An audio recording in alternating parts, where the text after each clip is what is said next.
একদিন মুসা আলাইহিস সালাম দুপুর বেলায় প্রচন্ড গরমের মাঝে মানুষ যখন ঘরে বাড়িতে তিনি বের হলেন কোন একটা শহরের মাঝখান দিয়া, বের হয়ে দেখেন দুইজন মানুষ সেখানে ঝগড়া করছে। একজন মুসা আলাইহিস সালামের বংশধর, আরেকজন ফেরাউনের বংশধর। হযরত মুসা আলাইহিস সালামকে দেখে তারা বিচার দিল, আমাদের ঝগড়ার ফয়সালা আপনি করে দেন। অথবা হযরত মুসা এগিয়ে গেলেন, এই মিয়া ঝগড়া করো কেন? তখন যে বেটা ফেরাউনের বংশধর, এই বেটা গাড়তেরা কয়, এখানে তুমি তৃতীয় person, third person singular number out. আমাদের দুইজনের মাঝে তুমি নাক গলাও কেন? তুমি সরব। হযরত মুসা আলাইহিস সালামের বংশধর বনি ইসরাইলের লোকেরা বলে, আপনি আমাকে সাহায্য করেন, লোকটা আমার উপর জুলুম করছে। ওই লোক কমিয়ে তুমি নাক গলায়ও না। এরকম জালেম যারা আছে তাদের কাজের মাঝে কেউ নাক গলাক জালেমরা পছন্দ করে না, তারা জুলুম করে যেতে চায়। মুসা আলাইহিস সালাম ফেরাউনের বাড়িতে থাকে, বাদশার ছেলে, পালক ছেলে, ঠিক না? তার স্ত্রীর কোলে ফেরাউনের বাড়িতে থাক, ফেরাউনের বাড়িতে খায়, ফেরাউনের বাড়িতে কাপড় চোপড় পরে, ফেরাউনের বাড়িতে বড় হইছে। এবার মুসা আলাইহিস সালাম কয়, বেটা বেশি গাটতেরামি করস কেন? এটাকে একটা থাপ্পড় মারছে। থাপ্পড় মারার সাথে সাথে ওই কিপ্তিটা মরে গেছে, লাগছে প্যাঁচ, কিপ্তিটা মরে গেছে। কিপ্তি লোকটা ছিল ফেরাউনের বংশধরকে কিপ্তি বলে। লোকজন এবার বলতেছে, এর মাঝখানে আরো কিছু ঘটনা ঘটেছে যেগুলো বলার সময় আজকে নেই। হযরত মুসা আলাইহিস সালামের বেড়ে ওঠা কথাবার্তার ধরন ইত্যাদি দেখে ফেরাউন কিন্তু সন্দেহ করে ফেলেছে যে এই লোকটা আল্লাহ জানে আমার বিরুদ্ধে কোন দিন দাঁড়ায়, এর কারণে আমার কি ক্ষতি হয়, বেশি সুবিধা তো মনে হয় না, ইত্যাদি ইত্যাদি। আগ থেকে ধারণা তার লক্ষণ বেশি সুবিধা না, যারা ঠেকাইতে চাইছি আবার হেডাই এ বেডা কিনা, কিন্তু কনফিউজ, এখনো শিওর না। আজকে যখন খবর পেল একজন কিপ্তিকে কে বা কারা রাস্তায় মেরে ফেলেছে, বাজারে গোয়েন্দাদেরকে লাগালো, কে মেরেছে খোঁজ নাও। গোয়েন্দারা খুঁজতেছে, ফেরাউনের বংশের লোক মেরে ফেলছে, সারছে কাম। সরকারি দলের লোক, ঠিক না? ফেরাউন তো সরকার, তার নিজের দলের লোক কিপ্তি। গোয়েন্দারা আগাগোড়া খুঁজে পায় না। পরের দিন আবার হযরত মুসা আলাইহিস সালাম বাজার দিয়া যাচ্ছে, ওই যে গতকালকে যে বেড়া মুসার বংশধর, আজকে দেখে মুসা নবী হে আরেকজনের লগে ঝগড়া লাগছে। মুসা আলাইহিস সালামকে দেখে কয়, আপনি একটু আমারে হেল্প করেন। মুসা আলাইহিস সালাম কয়, মিয়া বুঝছি তুমি তো সুবিধার মানুষ, গতকালকে হেল্প করছি, তাই আজকে তুমি আবার ঝগড়া করতেছো, অসুবিধা তো বুঝতেছি তোমার মাঝে, তোমার আমি হেল্প করবো না, বরং তোমাকে থামানো দরকার। লোকটা কয়, তাহলে কি কালকের মতো থাপ্পড় দিয়ে আমারে মাইরা লাইবেননি? এখন যার লাগে ঝগড়া লাগছিল ওই লোকটা কয়, তাহলে কালকে বুঝি তোমরাই মারছো, আমি খবর দিতাছি। এবার ফেরাউনের বাড়িতে খবর চলে গেল যে মুসা হলো ওই লোকের খুনি, হত্যাকারী। ফেরাউন এবার তাড়াতাড়ি মিটিং ডাকলো, মিটিং ডাইকা কয়, চান্স পাইছি, এতদিন আসিয়ার কারণে ধরতে পারি নাই, তবে আমি বুঝছি লোকটা আমার পক্ষের না।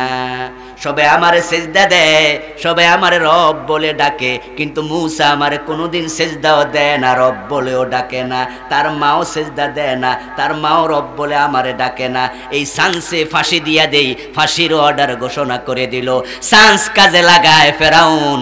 ঠিক আজকের এই দিনও আলেম ওলামাদের সামান্য দোষ পাইলে লম্বা বানায়া, সুযোগ পাইলে বৌরে দিয়া আলেমের বিরুদ্ধে দর্শনের মামলাও দেয়। চান্স কাজে লাগাও, চান্স কাজে লাগাচ্ছে। ও ভাই, বউরে কেউ দর্শন করে নাকি? বউ লইয়া হুজুর রিসোর্টে গেছে, হুজুরের দোষ। তোমরা যে কেক খাও তোমাদের দোষ নাই।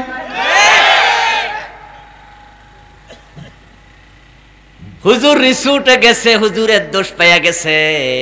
এটা হুজুরের 3 নাম্বার বউ, 2 নাম্বার বউ সারছে কাম। কয় কিরে হুজুর এত বিয়ে করে কেন? হুজুর বিয়ে বেশি করলে দোষ হয়, তোমরা যে প্রতিদিন একটা কইরা পতিতা লইয়া হোটেলে থাকো তোমাদের দোষ হয় না। চরিত্র কেমন? আমরা তো কয়দিন আগে ভিডিও ফাঁস হয়েছে টের পাইয়া গেছি। হযরত মূসা আলাইহিস সালাম আল্লাহর বড় বড় নবী রাসূলদের মাঝে তিনি একজন অন্যতম নবী, অন্যতম রাসূল।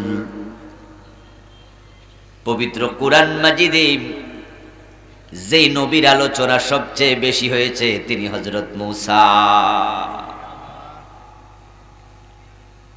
আল্লাহ তাআলা মূসা আলাইহিস সালামের নাম কুরআন মাজিদে 131 বার উল্লেখ করেছেন। যেই নবী মুহাম্মদুর রাসূলুল্লাহ সাল্লাল্লাহু আলাইহি ওয়াসাল্লামের উপর কোরআন নাজিল হয়েছে, মুহাম্মদ নামটি কোরআনে এসেছে মাত্র 4 বার। কিন্তু নবী মূসার নাম আল্লাহ তাআলা কোরআন মাজিদ উল্লেখ করেছেন 131 বার। ওনাকে নিয়ে ব্যাপক আলোচনা কোরআনে করা হয়েছে। কোরআন মাজিদে বহুল আলোচিত নবীদের মাঝে হযরত মূসা আলাইহিস সালামের নাম সিরিয়ালে 1 নাম্বার। উনি হলেন সবচেয়ে আলোচিত নবী পবিত্র কোরআনে। আল্লাহ তাআলা কোরআন মাজিদে নাম ধরে ধরে আলোচনা করেছেন এমন নবী হলো 25 জন। কয়জন? 25। কোন নবীর নাম একবারও বলেছেন, দুবারও বলেছেন, কিন্তু হযরত মূসা আলাইহিস সালামের নাম বললেন অসংখ্য বার, অগণিত বার। কত বেশি? 131 বার। গুনতে থাকলে 1-2 করে কতক্ষণ লাগবে? ফিলুল হাকিম লা ইয়াখলু আনিল হিকমাম। আল্লাহ মহাবিজ্ঞানী, ওনার কোনো কথা কোনো কাজ হিকমতের খেলাফ হয় না। আল্লাহ তাআলার প্রতিটা কথা দামি, প্রতিটা কাজ হিকমতে পরিপূর্ণ। মূসা আলাইহিস সালামের নাম এত বেশি বললেন, ওনার আলোচনা এত বেশি যেহেতু করলেন, নিশ্চয় এর মাঝে আমাদের জন্য শিক্ষণীয় আছে। কোরআন ইতিহাসের কিতাব নয়, কিন্তু কোরআনের মাঝে ইতিহাস আছে না নাই? আছে। আল্লাহ তাআলা মূসা আলাইহিস সালামের কাহিনীগুলো আমাদের শোনালেন। এর মাঝে আমাদের জন্য ইবরত আছে, শিক্ষণীয় আছে।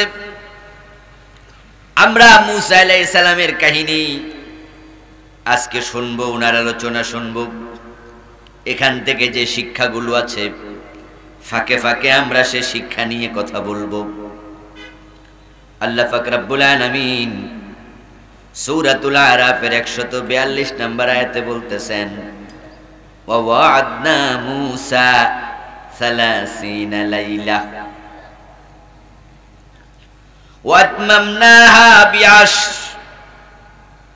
আমি মূসার সাথে 30 রাতের ওয়াদা দিয়েছিলাম, তারপরে তার সাথে আরো যোগ করেছি 10 দিন।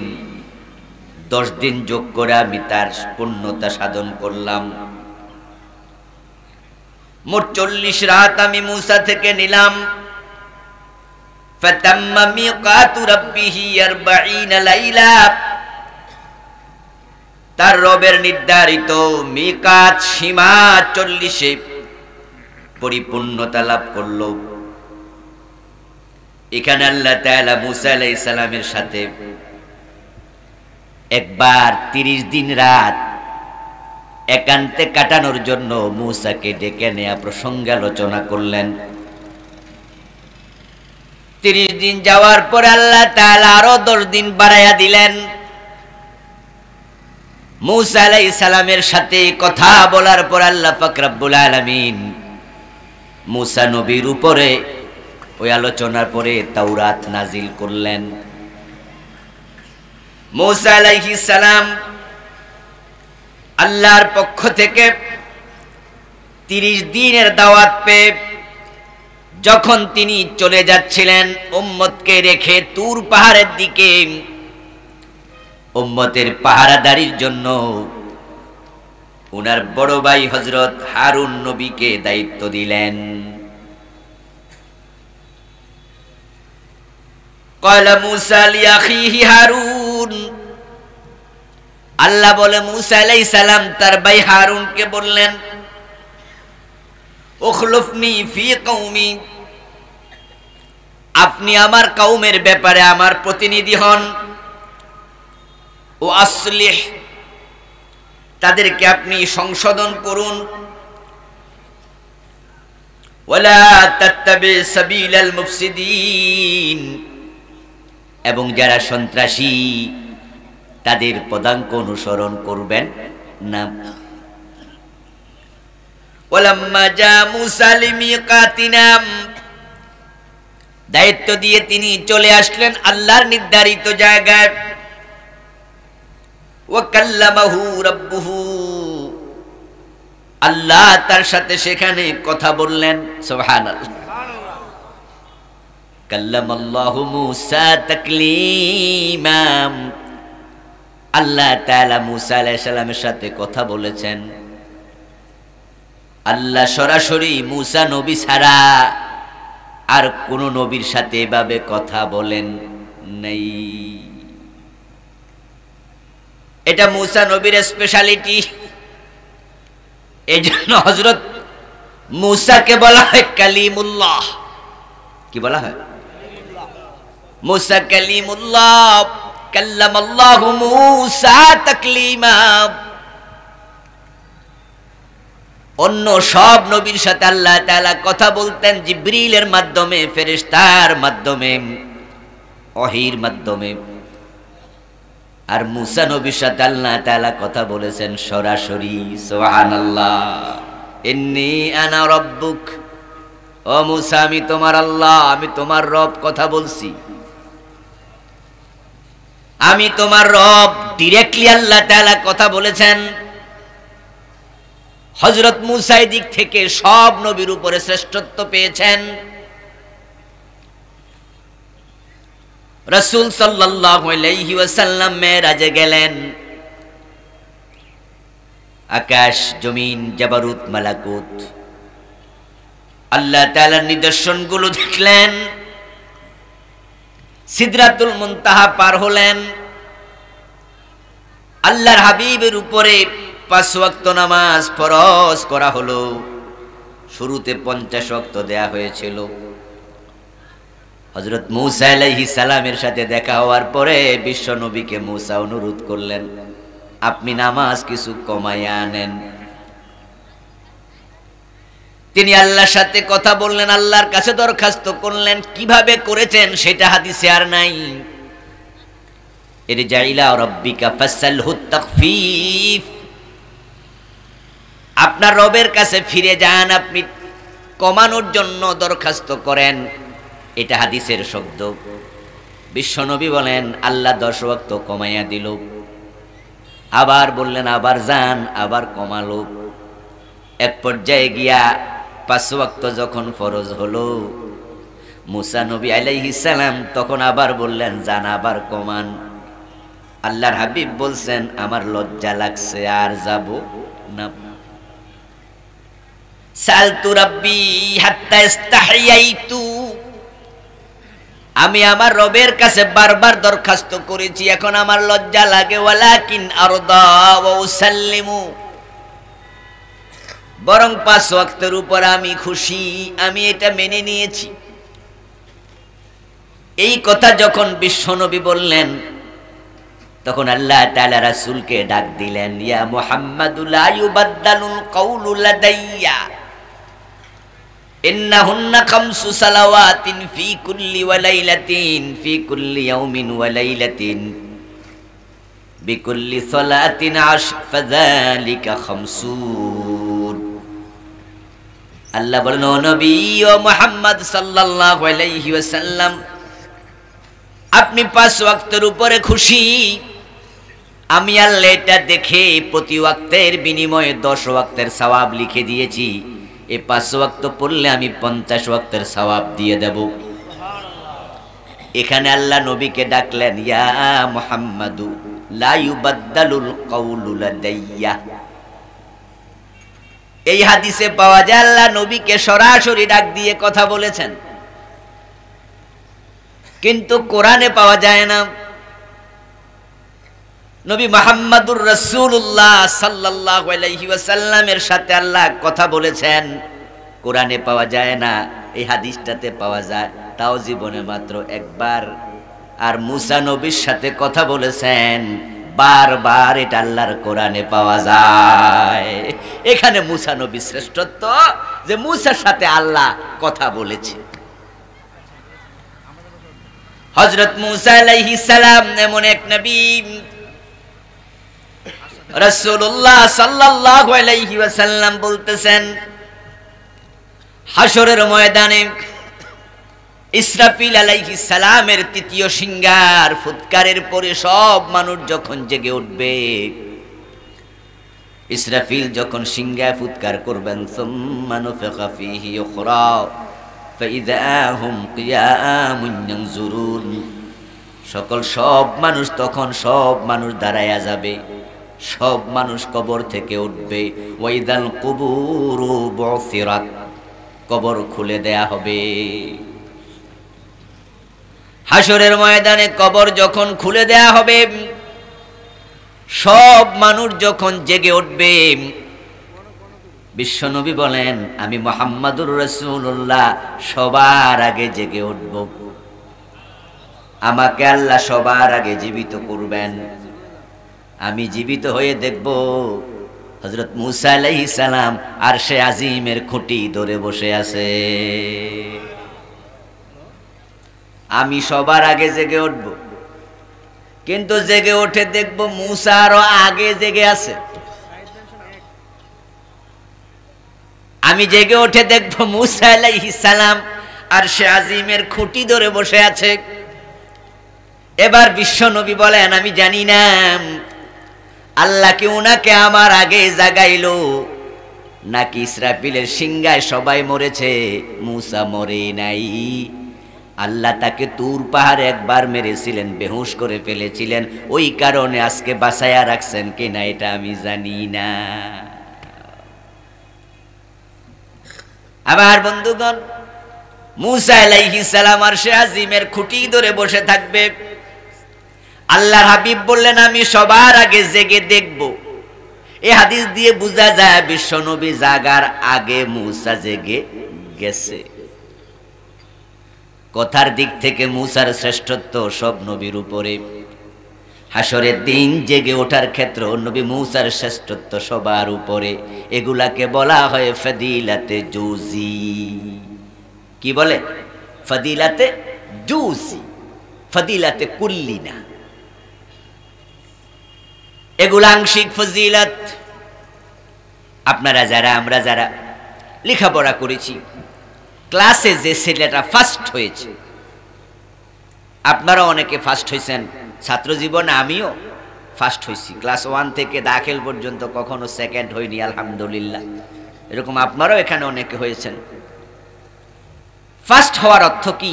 10 সাবজেক্টে সবগুলাতে বেশি নাম্বার পায়? কথা বলতে হবে। 2-1টা কম পায় না?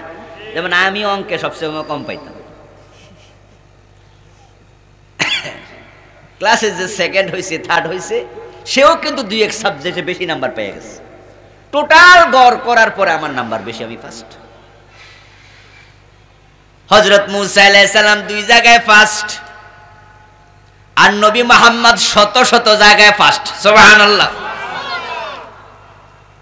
কিন্তু 2-1 জায়গাতে আল্লাহ তাআলা তার নবীদেরকে শ্রেষ্ঠত্ব দিয়েছেন। তিলকার রুসুলু ফাদ্দালনা বা'দাহুম আলা বাদ। আমার বন্ধু, যে মুসা আলাইহিস সালামকে নিয়ে আমরা আজকে আল্লাহ তাআলার বক্তব্য শুনতেছি, হঠাৎ করে এখান থেকে শুরু করলে যেখান থেকে দেয়া হয়েছে বুঝতে একটু কষ্ট হবে। তাই হযরত মুসা সম্পর্কে আমি একটু পিছনে যেতে চাই। হযরত মূসা আলাইহিস সালাম এমন একজন নবী,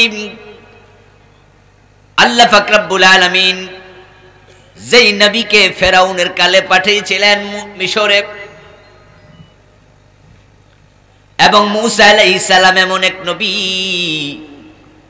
যে নবীর আগমনকে প্রতিরোধ করার জন্য ফেরাউন রাষ্ট্রীয় ফরমান জারি করে হাজার হাজার বনি ইসরাইলের শিশুকে জবে করেছে। আল্লাহ তাআলা কোরআন মাজিদে বলেছেন, ইউযাব্বিহুনা আবনাকুম ওয়া ইস্তাহয়ুনা নিসাআকুম। ফেরাউন ফরমান জারি করেছিল মূসাকে ঠেকানোর জন্য, বনি ইসরাইলের ছেলে হলে জবে করে দাও। কারণ সে স্বপ্ন দেখেছিল তার তখ্ত তাউস রাজপ্রাসাদ আগুন জ্বালায়া পুরায়া ছাই করে দিচ্ছে। এই স্বপ্ন দেখে সে জ্যোতিষীদেরকে ডেকে বলেছে, জ্যোতিষীরা এই স্বপ্নের ব্যাখ্যা কি বলো। জ্যোতিষীদের কারো কারো সাথে জিনের সম্পর্ক ছিল, তারা জিন লালন পালন করত। ওই জ্যোতিষীরা জিনদেরকে বলল, ওই স্বপ্নের ব্যাপার কি একটু জানাও দেখি।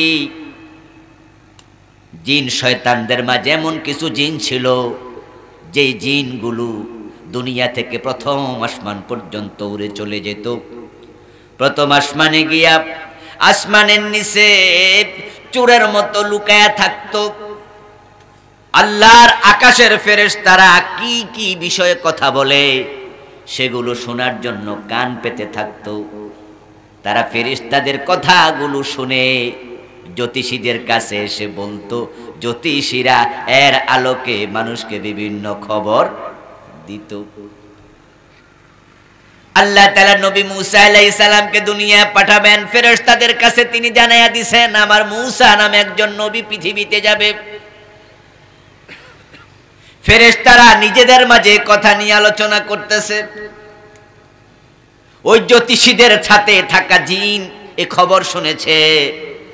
এখন তারা জ্যোতিষীদের কাছে এসে বলেছে, জ্যোতিষীরা বলতেছে, ও ফেরাউন, আপনার স্বপ্নের ব্যাখ্যা আমরা জানি। সেটা হলো বনি ইসরাইল থেকে মূসা নামে একজন নবী আসবে।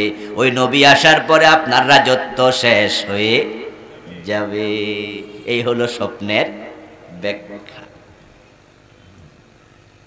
ফেরাউন বলল, তাহলে এখন করণীয় কি? মিটিং করল, এমপি মন্ত্রীরা পরামর্শ দিল, বুদ্ধিজীবীরা বলল ঠেকাতে হবে। জ্যোতিষীরা যেহেতু বলতেছে বনি ইসরাইল নামক গোত্র থেকে নবী আসবে, যেই নবীর কারণে আপনার রাজত্ব ধ্বংস হবে, তাহলে সেই বনি ইসরাইলদের সন্তান যদি ছেলে হয়, ছেলেদের জবাই করতে হবে। জবাই করার জন্য সিদ্ধান্ত দিল। এবার ছেলে হলে জবাই করা শুরু হয়ে গেল। আল্লাহ পাক রব্বুল আলামিন কোরআন মাজিদে এগুলো আমাদের কাছে বলেছেন, ইন্না ফিরআউনা আলা ফিল আরদ। নিশ্চয় ফেরাউন জমিনের মাঝে সীমা লঙ্ঘন শুরু করেছে, বড়ত্ব জাহির করেছে। ওয়াজআলাহা লাহা শিআব, জমিনের অধিবাসীদেরকে বিভিন্ন গোত্রে বিভক্ত করেছে। ইস্তাদঈফু তায়ফাতাম মিনহুম, তাদের একদল মানুষকে এতটা দুর্বল করে ফেলেছে। ইউযাব্বিহু আবনাহুম, তাদের ছেলে হলে জবাই করতে শুরু করেছে। আমি আপনাদের কাছে জানতে চাই, মূসা নবী আসবে, ফেরাউন যদি দুশমনি করে মূসার সাথে করতে পারত, কিন্তু বনি ইসরাইলের হাজার হাজার ছোট ছোট বাচ্চা জবাই করলো, তাদের কোনো দোষ আছে নাকি? নিজের স্বার্থে তারা নির্দোষ মানুষকে জবাই করে, নিজের স্বার্থে বিনা দোষে মানুষকে হত্যা করে। সে স্বপ্ন দেখেছে তার রাজত্ব শেষ, জ্বলে পুড়ে যাচ্ছে তার মসনদ। এখন রাজত্ব বাঁচানোর জন্য ক্ষমতার লোভে পইরা ছোট ছোট নিষ্পাপ বাচ্চারে জবাই করা শুরু করছে। ঠিক দুনিয়াতে নতুন ফেরাউন যারা হবে, তারাও ক্ষমতায় টিকে থাকার জন্য বিনা দোষে মানুষকে ফাঁসি দেবে, হত্যা করবে। বিনা দোষে মানুষকে জবাই করা শুরু করলো ফেরাউন। আল্লাহ সূরাতুল কাসাসে বলেন, ইউযাব্বিহু আবনাহুম, ফেরাউন কি করলো? তাদের ছেলেদেরকে জবাই করতে শুরু করলো। ওয়াইস্তাহি নিসাহুম, মেয়ে হলে ছেড়ে দিত, বাঁচায়া রাখতো। ইন্নাহু কানা মিনাল মুফসিদিন, সে বড় মাপের সন্ত্রাসী। কে বলতেছে? বড় মাপের সন্ত্রাসী, জালেম, মুফসিদ। আমার বন্ধু, ফেরাউন চালু করেছিল পৃথিবীতে বিনা দোষে মানুষ জবে করার ইতিহাস। ঠিক আমরা আজও ফেরাউনের চরিত্র কিছু লোকদের মাঝে দেখতে পাই। তারাও মিছিল দেয়, একটা দুইটা অমুক দর সকাল বিকাল জবাই কর, এরকম আছে কিনা? অমুক দর তমুক দর হুজুর দর জবাই কর। জবাই শুরু করছিল কে? কথা বলেন, জবাই শুরু করছে কে? ফেরাউন। এটা কোরআনে আছে না নাই? কোরআন থেকে শোনাচ্ছি, সে জবাই করা শুরু করলো। তাহলে এখন এই মিছিল যারা দেয়, বুঝতে হবে তাদের গায়ে ফেরাউনের রক্ত আছে। সুতরাং তাদের সাথে আমাদের থাকার কোনো সুযোগ নাই। এই চরিত্রের সাথে আপনার চরিত্র যেন না মিলে। যদি আপনার চিন্তার সাথে ওই চিন্তা মিলে যায়, বুঝতে হবে আপনি ফেরাউনের মানস পুত্র, ঠিক কি না? ওর আদর্শ আপনার ভিতরে আছে। কোরআনে আল্লাহ তাআলা এই কথাগুলো বলে আমাদের কি বুঝায়? আল্লাহ ফেরাউনের বদনাম করে না। ফেরাউনের মতো বদনাম করার আল্লাহর কি দরকার? আল্লাহর সামনে তো সে মশা মাছিও না। আল্লাহর বদনাম করার জন্য কোরআনের আয়াত নাজিল করেন নাই। এই কাহিনীগুলো শুনায়া আমাদেরকে বুঝায় তোমাদের চরিত্র যেন ফেরাউনের সাথে না মিলে।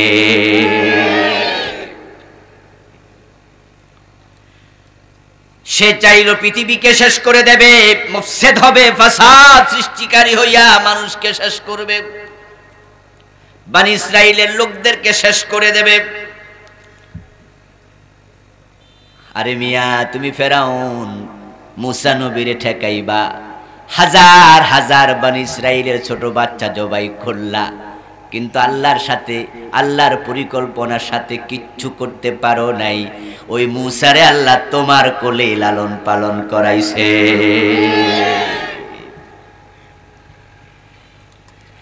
ইন্নাহুম ইয়াকিদুনা কাইদাও ওয়া আকিদু কাইদা ফামাহিলিল কাফিরিনা আমহিলহুম রুয়াইদা।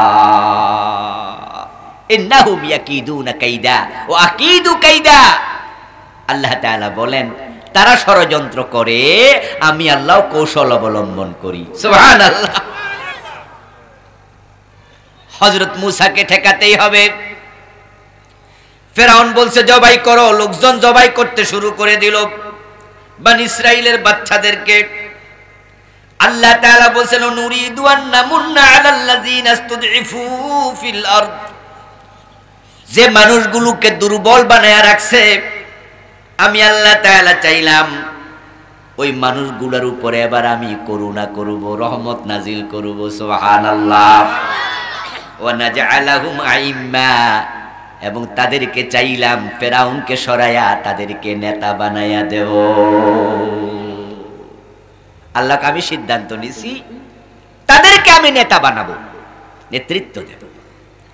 ওয়া নাজআলাহুমুল ওয়ারিসিন, এবং আমি সিদ্ধান্ত নিয়েছি এই জমিনের মালিকানা আমি তাদের হাতেই তুলে দেব। অনুমাক্কিনা লাহুম ফিল আরদ, আমি তাদেরকে জমিনে স্থিতি দেব। ওয়া নুরিয়া ফিরআউনা ওয়া হামানা ওয়া জুনুদাহুমা মিনহুম মা কানু ইয়াহদারুন। যে মুসাকে তারা ভয় পেয়েছিল, আমি ফেরাউন হামানকে তাদের ভয় পাওয়া লোকটাকে নেতা বানায়া দেখাবো আমি আল্লাহর কৌশলের সাথে তোদের ষড়যন্ত্র টিকবে না। এখন আমি মূসা আলাইহিস সালামের মায়ের পেটে মূসাকে পাঠালাম। মূসা আলাইহিস সালামের মা মূসাকে প্রসব করবে। তিনি টেনশনে পড়ে গেলেন, যদি আমি মূসাকে প্রসব করি, মানব শিশু জীবিত হওয়ার পরে ওয়াও ওয়াও বলে কাঁদে, ওই বাচ্চার চিৎকার শুনে যারা শুনবে তারা বুঝবে নতুন শিশু দুনিয়া আগমন করেছে। ফেরাউন যদি টের পায় তাহলে তো আমার মূসাকে নিয়ে জবেহ করে দেবে। তাই মূসা আলাইহিস সালামের মা হযরত মূসা আলাইহিস সালামকে পেটে নিয়ে লোকালয় ছেড়ে চলে গেলেন। তিনি অনেক দূরে এক পাহাড়ের গুহার ভিতরে সন্তান সেখানে প্রসব করবেন, যেন তার চিৎকার কেউ শুনতে না পায়। চলে গেলেন দূরে, বহু দূরে। সন্তান সেখানে প্রসব করলেন। ওই পাহাড়ের পাদদেশে ছিল প্রবাহিত নদী। আল্লাহ তাআলা বলছেন, মুসার মা টেনশন করছে, এই সন্তান আমার কোলে, ফেরাউন যদি টের পায় নিয়ে তো জবে করে দেবে, কি করতে পারি, কি করতে পারি। ওয়াহাইনা ইলা উম্মে মূসা, আমি মূসার মায়ের কাছে ওহী পাঠালাম। সুবহানাল্লাহ। যারা ওহী পায় তারাই নবী হয়। হযরত মূসার মা ওহী পাইছে কিন্তু নবী হয় নাই। ওহী বড় দামি জিনিস, এটা আল্লাহ সবার ক্ষেত্রে ব্যবহার করে না। মূসার মায়ের সাথে শব্দ ব্যবহার করছে, আরেক জায়গায় করছে আওহা রাব্বুকা ইলান নাহল আনিত্তাখিযি মিনাল জিবালি বুয়ুতা। আমি মৌমাছির কাছে ওহী নাজিল করেছিলাম, ও মৌমাছিরা তোমরা পাহাড়ের মাঝে বাড়ি বানাও। সুবহানাল্লাহ। ওহী আসলে যদি নবী হতো, মৌমাছিও নবী হইতো। তাহলে সব ওহী প্রাপ্ত নবী নয়। কিছু কিছু শব্দ আছে দামি মানুষের সাথে, দামি মাখলুকের সাথে রহস্যাবৃত, সিগনিফিকেন্স ওয়ালা গুরুত্বপূর্ণ পার্সনের সাথে এটা ব্যবহার হয়। ওহী শব্দটা আল্লাহ মৌমাছির সাথে ব্যবহার করেছেন। এর কারণ হলো মৌমাছির মতো পবিত্র প্রাণী আর নাই। ওই ছোট ছোট প্রাণী কুলের মাঝে মৌমাছি খুব পবিত্র প্রাণী। দেখবেন মৌমাছি কখনো ময়লা জায়গায় বসে না, খুব পবিত্র প্রাণী। এবং এগুলো মানুষের শুধু উপকার করে, উপকারী প্রাণী। এবং এগুলো মানুষের জন্য পরিশ্রম করে করে মধু জমায়। এর মাঝে আল্লাহ মানুষের জন্য শেফা রেখেছেন। এবং মৌমাছি টয়লেটে, প্রস্রাবখানায় কোনোদিন যায় না। ফুল আছে যেখানে, মধু আছে যেখানে, মৌমাছি সেখানে। একমুখী প্রাণী। আর তার বিপরীতে আছে মাছি। এটা টয়লেটও যায়, মিষ্টি দোকানেও যায়। এটার আমরা প্রস্রাবখানায়ও দেখি, আবার রসের হাড়িতেও দেখি, দুই জায়গায় যায়। এটা মুনাফিক। এজন্য মাছি আছে যেখানে, থাপ্পড় আছে সেখানে। সবাই শুধু ফিডা। খাবার টেবিলে পাইলে মাইদে, বিছনা ঝাড়ু দিয়া বিছনায় ফিডায়, টয়লেটে পাইলে জুতা খুলা ফিডায়, ঠিক না? এনে আবার গায়ে বসে আমার জামা নষ্ট করে, ফিডা। এটা মুনাফিক। আর মৌমাছি খুব দামি প্রাণী। ঘরের ভিতরে যদি মৌমাছি ঢোকে, ছোট বাচ্চা যদি হাতে লাঠি লইয়া মৌমাছি মারতে যায়, বিছনা ঝাড়ু দিয়া মারতে যায়, মা বাবা দমক দিয়া কয় জানালা খুইলা দে, মারিস না, চলে যাক, ঠিক না?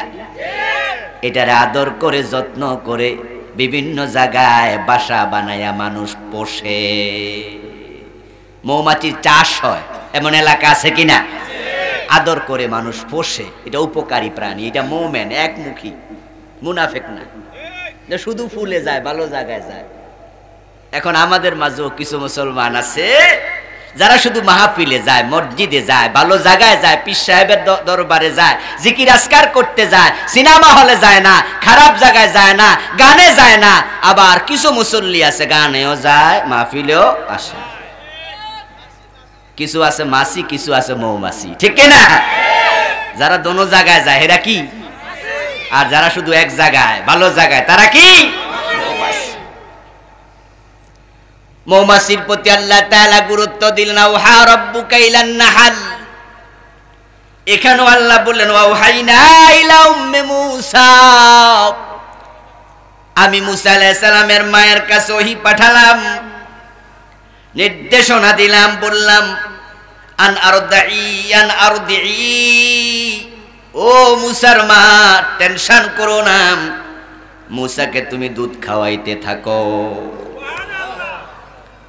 ফাইদা খিফতে আলাইহি, যদি কখনো আশঙ্কা হয়, মূসার জীবনের ব্যাপারে তোমার টেনশন হয়, তোমার মনে হয় ফেরাউন শুনে ফেলতে পারে, কোল থেকে নিয়ে জবাই করে দিতে পারে, তাহলে ফালকিহি ফিল ইয়াম, আমি আল্লাহ তোমাকে আগাম জানায়া রাখলাম, মূসা আলাইহিস সালামকে তুমি নৌকায় পানিতে ভাসাইয়া দিও,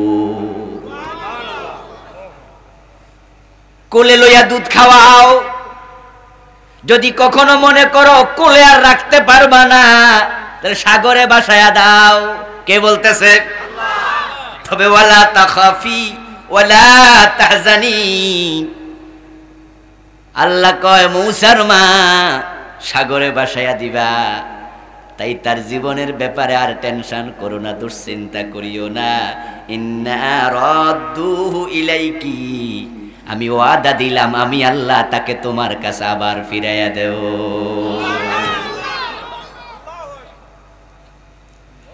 তুমি সাগরে ভাসাইয়া দিও, আমি আল্লাহ বলছি আমি তাকে নিশ্চয় ফিরাইয়া দেব।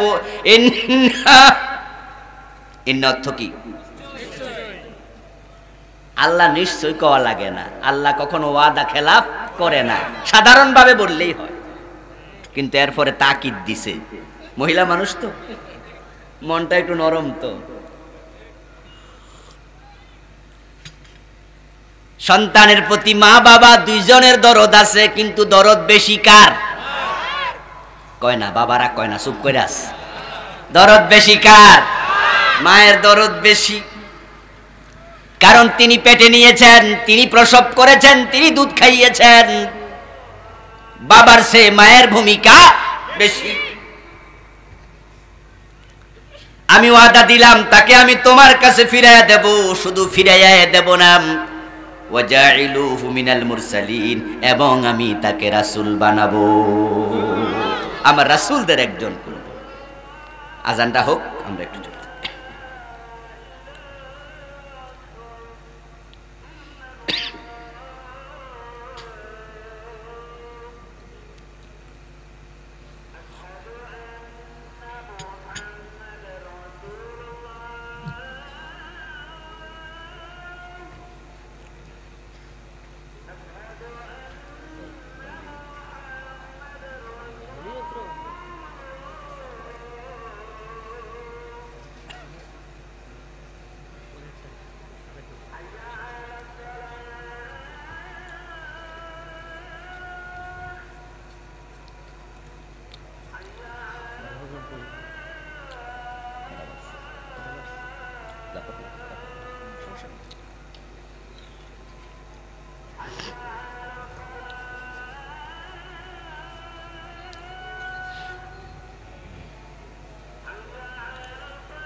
لا إله إلا الله اللهم رب اللهم صل وسلم وبارك على محمد اللهم رب هذه الدعوة التامة والصلاة القائمة آت محمدا الوسيلة والفضيلة والدرجة الرفيعة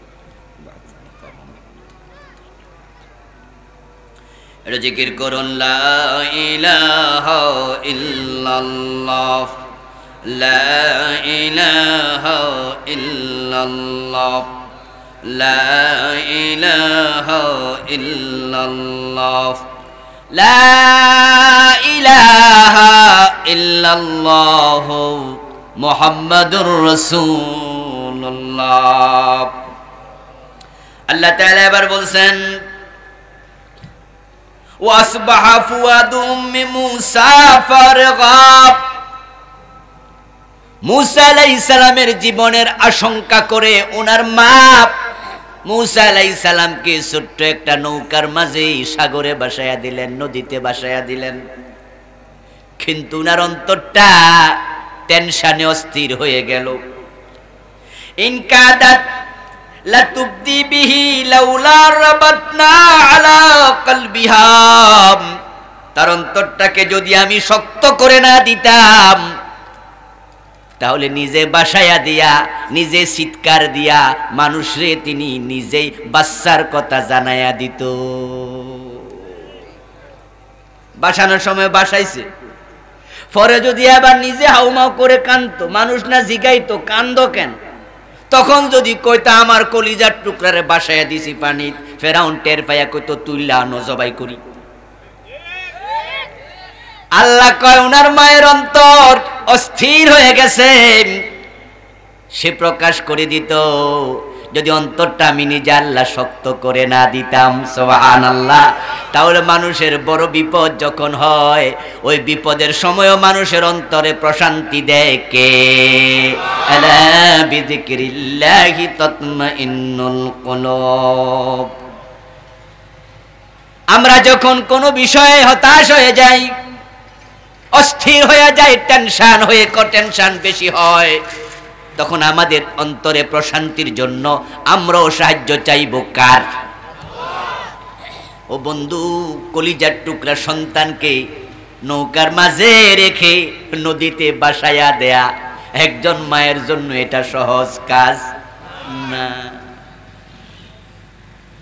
নীল নদ হলো পৃথিবীর সবচেয়ে বড় নদী। এত লম্বা নদী পৃথিবীতে আর একটাও নাই। এটা পৃথিবীর 12টা দেশ এই নীলনদ সে নিয়েছে। পৃথিবীর 12টা দেশে নীলনদ প্রবাহিত হয়েছে। এমনিতে প্রস্থ কম, প্রস্থ বেশি নয়। আমি এপার থেকে দাঁড়ায়া ওই পারের বিল্ডিং এর ছবি তুলেছি। আমার কাছে মনে হয়েছে মিশরের কায়রো শহর দিয়ে গিয়েছে নীলনদ। আমার কাছে মনে হয়েছে এপারে দাঁড়ায়া যদি যারা শক্তিশালী বলার ক্রিকেট বল মারে ওই পারে চলে যেতেও পারে, না গেলে কাছাকাছি যাবে। প্রস্থ খুব বেশি নয়, কিন্তু দৈর্ঘ্যে 12টা দেশ নীলনদ টাচ করেছে। এখন যদি ছেড়ে দেয় এই ছোট্ট মূসাকে লইয়া, নৌকাটা তো ভিন্ন দেশ চলে যেতে পারে। নীলনদের স্রোত কোথায় নিয়ে যাবে মূসাকে মা জানে না। তাই বাসায়া দিয়া মায়ের অন্তর তো টেনশনে শেষ।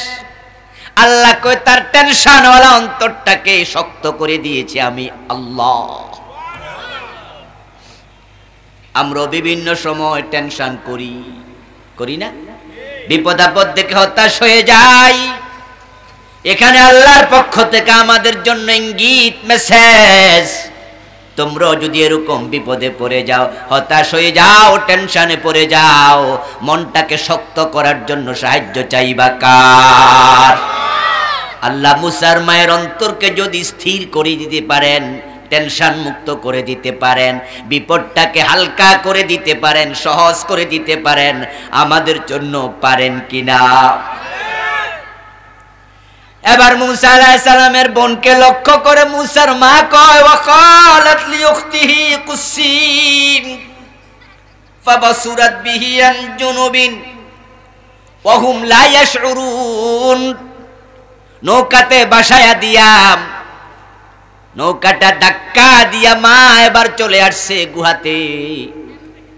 কারণ যদি তিনি সেখানে দাঁড়ায়া থাকেন, ফেরাউনের গোয়েন্দারা নজর রাখতে পারে দেখে ফেলবে, তাই তিনি চলে আসছেন।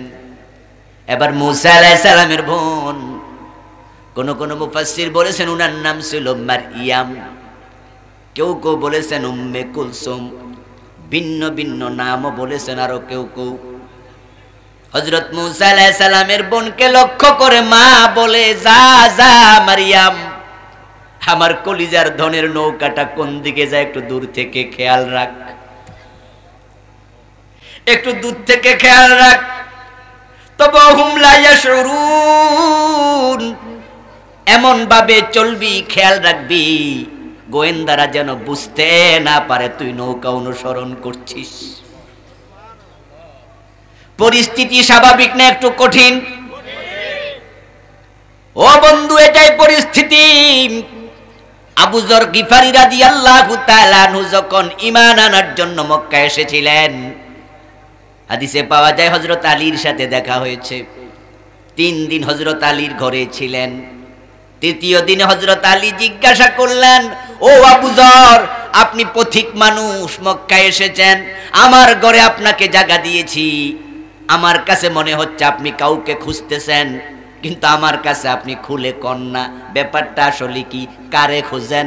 আবু যর গিফারী বলে, আমি নবী মুহাম্মদকে খুঁজতে এসেছি। আমি শুনেছি মক্কায় নাকি একজন নবীর আগমন হয়েছে। আমি ডরে কই না, কারণ আমি দেখেছি বেলালের গলায় রশি লাগায়া টানতেছে। আমি জিজ্ঞাসা করেছিলাম অপরাধ কি, তখন তারা বলেছে মুহাম্মদের উপর ঈমান আনছে, কালেমা পড়ছে। আমি সে মুহাম্মদের নাম ডরে কারোর কই না, পরিস্থিতি খারাপ। হযরত আলী বললেন, ভালো জায়গায় এসেছেন, আমিও মুমিন, তার উপরে আমিও ঈমান এনেছি, আমি আল্লাহ এবং তার রাসূলকে বিশ্বাস করি। হযরত আলীকে বললেন, তাহলে আমাকে রাসূলের কাছে নিয়ে যান, আর দেরি করবেন না। হযরত আলী তখন বললেন, আমার সাথে চলেন, তবে আমার সাথে একজন বিদেশি আগন্তুক, যদি কাফেররা দেখে আপনাকে জেরা করতে পারে। আলীর সাথে কেন কেন এসেছো, যাও কই। আর যদি কোনো রকমে বুঝতে পারে নবী মুহাম্মাদের কাছে যাচ্ছেন, তারা আপনাকেও ছাড় দেবে না, বেলালের মতো পিটাবে। তাই আমি সামনে সামনে চলি না, আপনি সামনে সামনে চলেন, আমি পিছনে পিছনে চলছি, কিন্তু অবস্থা যদি খারাপ হয় তখন আমি থেমে যাব, আপনি খেয়াল রাখবেন। আমি থেমে যাইয়া আমি যদি বুঝতে পারি কেউ আপনাকে ফলো করতেছে, তাহলে আমি জুতা ছিঁড়ে গেছে, জুতার ফিতাটা খুলে গেছে, এই ভান কইরা আমি জুতা হাতে নিয়া ঠিক করতে থাকবো দাঁড়ায়া দাঁড়ায়া। আপনি তখন বুঝে নিয়েন কেউ ফলো করতেছে, আপনি তখন না দাঁড়ায়া চলতে থাকবেন, একটু দূরে যাইয়া আমার জন্য অপেক্ষা করবেন। তারা যদি টের পায় আপনার বিপদ আছে। হযরত আলীর এই কথাগুলো শিখানোর ভিতরে বোঝা যায় মক্কার পরিস্থিতি বড়ই খারাপ চলছে, মুমিনদের জন্য কোনো নিরাপত্তা নেই। হযরত মূসা আলাইহিস সালামের কাহিনী আল্লাহ নবী মুহাম্মদের উপর আয়াত নাজিল করে কেন শোনায়? মা সন্তান সাগরে ভাসায়া দিয়া কয়, বোনকে খেয়াল রাখিস, তবে তারা যেন টের না পায়। ও নবী মুহাম্মদ, নবুয়তের দায়িত্ব পালন যারা আগে করেছে তাদের জীবনও বিপদ এসেছে, আপনার জীবনও আসতে পারে। ঠিক আমাদেরকে কথাগুলো শুনায় আল্লাহ বুঝায়, ও উম্মতে মুহাম্মাদি, ওই নবীদের পথে চললে তোমাদের জীবনও বিপদ আসবে।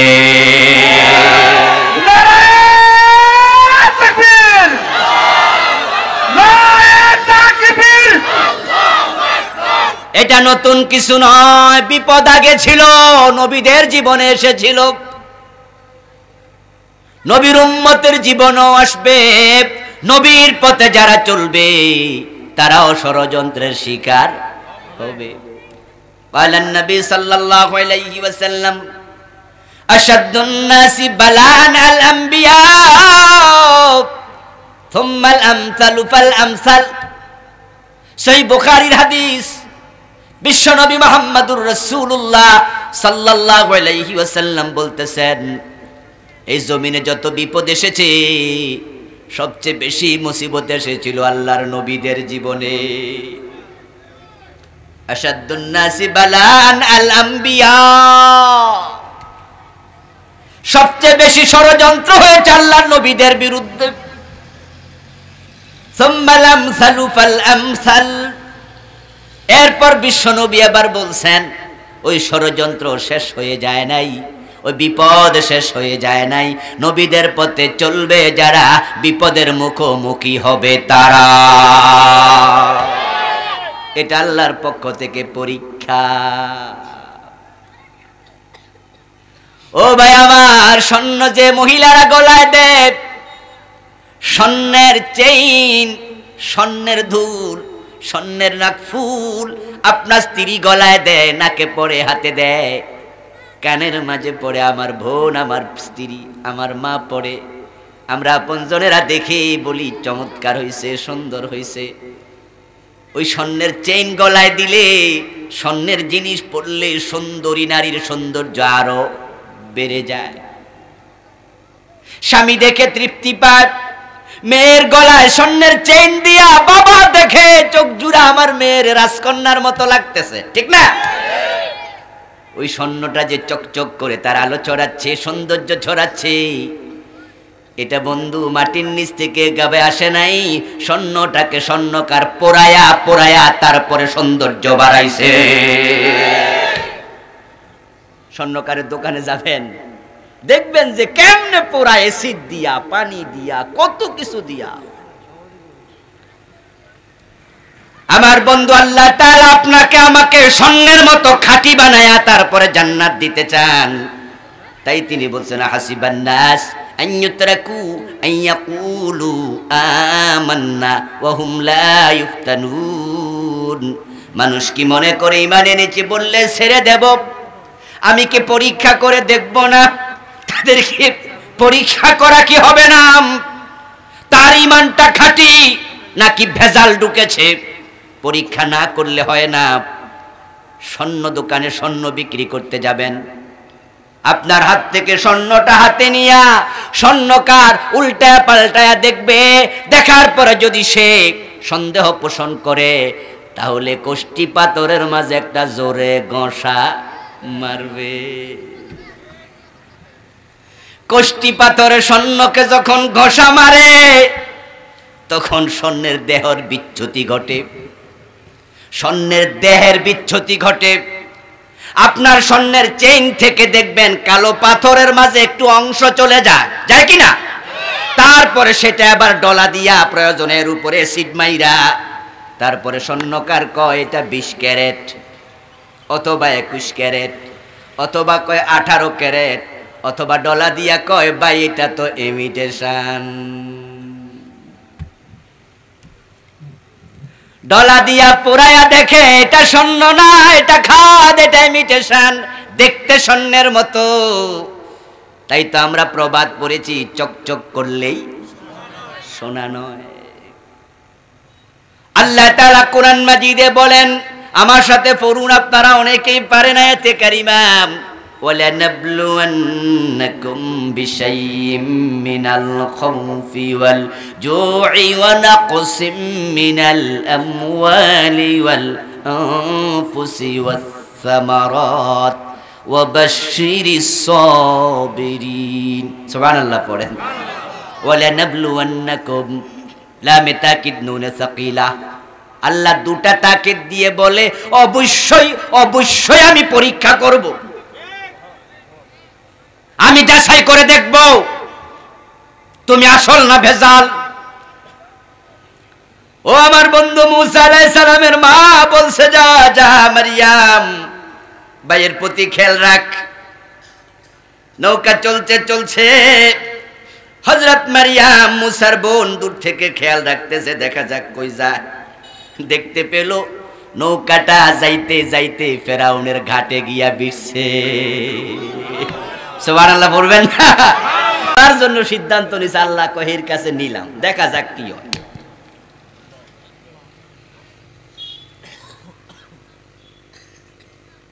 ফেরাউনের স্ত্রী হযরত আসিয়া আলাইহাস সালাম স্বামী ফেরাউনকে নিয়ে বিকাল বেলায় নদী ভ্রমণে বের হইছে।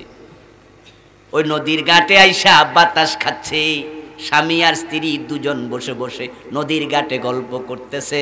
নৌকাটা আল্লাহ তাআলা ফেরেশতা দিয়া ধাক্কায়া তাদের সামনে হাজির করছে। ছোট্ট নৌকার মাঝে খেয়াল করে দেখে, কিরে এটা তো বাচ্চা, ছোট একটা বাচ্চা হাত পা নিয়ে নাড়ানাড়ি করতেছে। তাফসীরে কুরতুবীতে এসেছে হযরত মূসা আলাইহিস সালাম একটা আঙ্গুল চুষতেছিল। তাফসীরে কুরতুবী প্রণেতা বলেন আল্লাহ তাআলা মূসা নবীর আঙ্গুল দিয়া মায়ের দুধের মতো মধু সাপ্লাই দিয়েছে। উনি কোনো কান্নাকাটি করে না, হাত পা নিয়ে খেলাধুলা করে আর আঙ্গুলটা চুষতেছে। মধু পাইলে, মিঠা জিনিস পাইলে পোলাপান কানলো থাইমা যায়। মায়ের কলিজাকে আল্লাহ শক্ত করে শান্ত করেছে, আর মূসার আঙ্গুলে আল্লাহ মধুর ঝর্ণা দিয়ে দিয়েছে। মূসাও শান্ত, মাও শান্ত। এখন খেয়াল করে দেখে বাচ্চা, قالت امرأة فرعون قرة عين لي ولك। বাচ্চা দেখে আবার নৌকা থেকে হযরত মূসা আলাইহিস সালামকে কোলে তুলে নিল। হযরত মূসা আলাইহিস সালামকে কোলে নেওয়ার সাথে সাথে তার চেহারার দিকে তাকানোর সাথে সাথে আল্লাহ তাআলা হযরত আসিয়ার অন্তরে মূসা নবীর প্রতি ভালোবাসা ঢেলে দিল। উনি দেখেই বলে কুররাতু আইনিল্লি, এই বাচ্চা দেখে আমার চোখটা জুড়াইয়া গেছে। ওয়ালাকা, এবার কয় এই মিয়া ভালো করে তাকাও, তোমার চোখও জুড়াইব। স্বামীকে বলতেছে সুবহানাল্লাহ পড়েন, কয় আমার চোখটা জুড়াই গেছে, ওয়ালাকা তুমিও তাকাও। এবার হযরত আসিয়া মনে মনে ভাবে এই বেড়া তো বাচ্চা শুধু জবাই করে, এখন এই বেড়ায় বাচ্চারে কি করে বলা যায় না। তাই তিনি আগাম স্বামীকে সাবধান করে দেয়, লা তাকতুলু, দেখো হত্যা করার চিন্তা তার কাছেও যাওয়া যাবে না, হেরে কিন্তু মারার চিন্তা মাথায় থাকলে এটা মাথা থেকে সরাইয়া দেও। আমার বন্ধু মূসা আলাইহিস সালাম চলে গেলেন ফেরাউনের কাছে, ফেরাউনের বাড়িতে, আসিয়ার কোলে, ফেরাউনের কোলে যারে মারার জন্য ষড়যন্ত্র করেছে, হাজার হাজার বাচ্চা জবাই করছে। আল্লাহকে এখন তোর কোলে তুলে দিলাম, তুই আবার লালন পালন কর। এখন আঙ্গুল থেকে আর মধু আসে না, আঙ্গুল থেকে আর দুধের ঝর্ণা প্রবাহিত হয় না। বাচ্চা মানুষ, পেটে লাগছে ক্ষুধা, এখন তো কাঁদা শুরু করছে। হযরত আসিয়ার কোনো সন্তান ছিল না। যে মায়ের কোলে সন্তান নাই, ওই মায়ের বুকের মাঝে দুধের জোয়ারও নাই। হযরত আসিয়ার সন্তান হয়নি।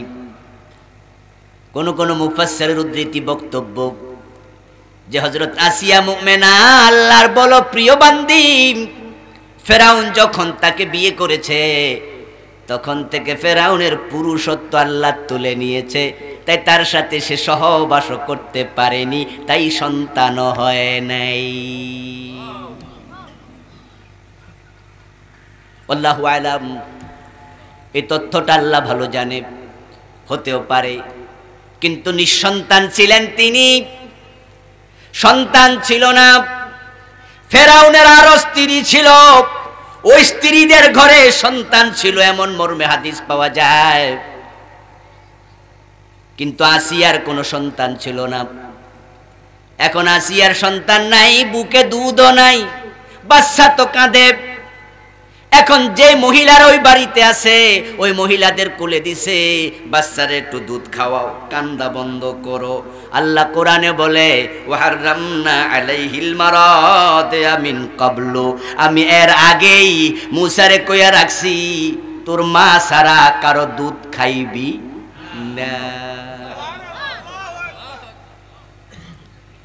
আমি মূসার জন্য অন্য মহিলার দুধ হারাম করে রেখেছি। সুবহানাল্লাহ পড়ে, ওয়াহাররামনা আলাইহিল মারাদিয়া মিন ক্বাবল। এখন তো মহিলারা বুকের মাঝে মুখ লাগায়, মূসা নবী আরো কান্দে, খায় না। এখন তো ফেরাউন টেনশন করে, হযরত আসিয়াও টেনশন করে, আরে কত সুন্দর বাচ্চা, না খায়া কষ্ট পায়, কি করা যায়, কোন মহিলা পাও কিনা খবর দেও। এই তুই দুধ খাওয়াস না কেন? আমার তো নেয় না। কই তুই সর। আরেকজন আসে, সর, হয় না। বাইকে দেখতে দেখতে খুঁজতে খুঁজতে মারিয়াম ফেরাউনের বাড়িতে হাজির। মুসা আলাইহিস সালামের বোন সেখানে হাজির হয়ে ফাকালাত, এবার বলতেছে, হাল আদুল্লুকুম আলা আহলি বাইতিন ইয়াকফুলুনাহু লাকুম ওয়া হুম লাহু নাসিহুন। ওই বাচ্চাটা কাঁদে কেন? লোকজন কয় কান্দে, দুধ খায় না, কোন মহিলার বুকে মুখ লাগায় না। এবার মারিয়াম বলতেছে, আমার পরিচিত একজন মহিলা আছে, ওই মহিলাটা বড় বালা। সুবহানাল্লাহ। ওই মহিলারে খবর দিতাম নি, তোমরা কি কও? ওই মহিলা আনলে দুধ খাইতেও পারে, মহিলা সব বাচ্চাদের প্রতি কল্যাণকামী, এই বাচ্চার প্রতিও কল্যাণকামী হবে। আমি আশা করি ওই ভালো মহিলার দুধ খাইতেও পারে। ফেরাউন কয় দৌড় মার, খবর দে। এখন দৌড়ায়া যায় কয় মা আসো আসো, দৌড়াও। হযরত আসিয়া আলাইহিস সালাম কোলে নিয়ে বসে আছে, ফেরাউন পাশে দাঁড়ায় আছে, অস্থির চিত্ত। মুসা নবী কাঁদে, দুধ দেও দুধ দেও। তারাও বোঝে ছোট মানুষ দুধের জন্য কাঁদে। এখন হযরত মারিয়াম মারে আনছে, এখন হযরত মুসার মা, এরা কি জানে নাকি? কথা বলেন না কেন? জানে না। মুসা আলাইহিস সালাম ও মা ওনাকে কোলে নিল, কোলে নিয়ে বুকের সাথে মুখ লাগাতে দেরি, ডক ডক করে দুধ টানতে আর দেরি করে নাই। ফেরাউনও খুশি, আসিয়াও খুশি, সবাই খুশি। এতদিনে একটা ভালো মহিলা পাইছি। মহিলা বেতন কত লাগবে কও? সুবহানাল্লাহ বলবেন না? ও মহিলা বেতন কত কও? এত মহিলার বুকে মুখ লাগাইছে, কারো দুধ খায় না, তোমার দুধ খায়। তুমি আমার বাড়িতে থাকবা, আমার বাড়িতে খাইবা, কাপড় চোপড় আমি দিমু, তোমারে খাওয়ামু, আবার টাকাও দিমু।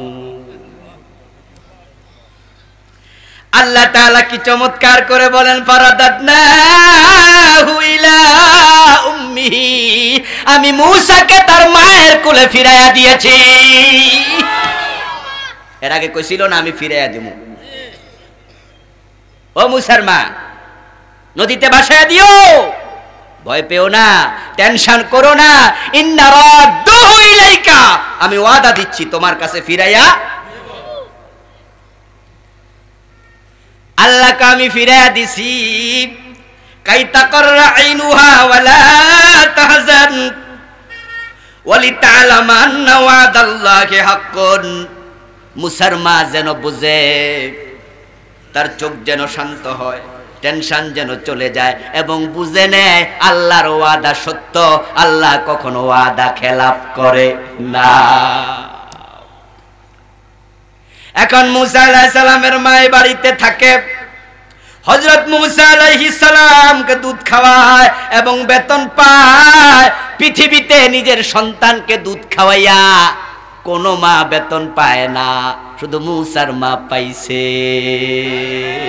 দুধও খাওয়াইছে, আবার বেতনও পাইছে।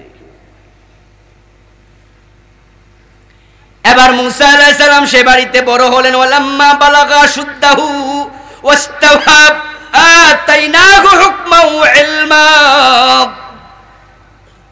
আমি মুসা আলাইহিস সালাম যখন বড় হলো, বয়ঃপ্রাপ্ত হলো, তখন তামিয়া তাকে হিকমত দিয়েছি, ইলম দিয়েছি, আমি তাকে বুঝ দিয়েছি। মুসা আলাইহিস সালাম এবার নবুয়ত প্রাপ্ত হলেন। তবে নবুয়ত প্রাপ্তির আগে আরো সামান্য কিছু ঘটনা আছে, সংক্ষেপে সেটা বলে আমরা আমাদের মূল জায়গায় ফিরে যাব।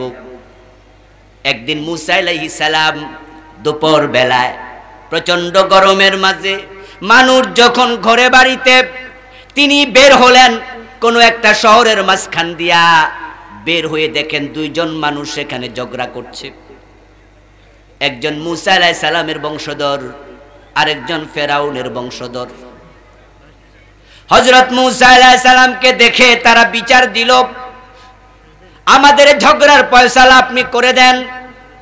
অথবা হযরত মূসা এগিয়ে গেলেন, এই মিয়া ঝগড়া করো কেন?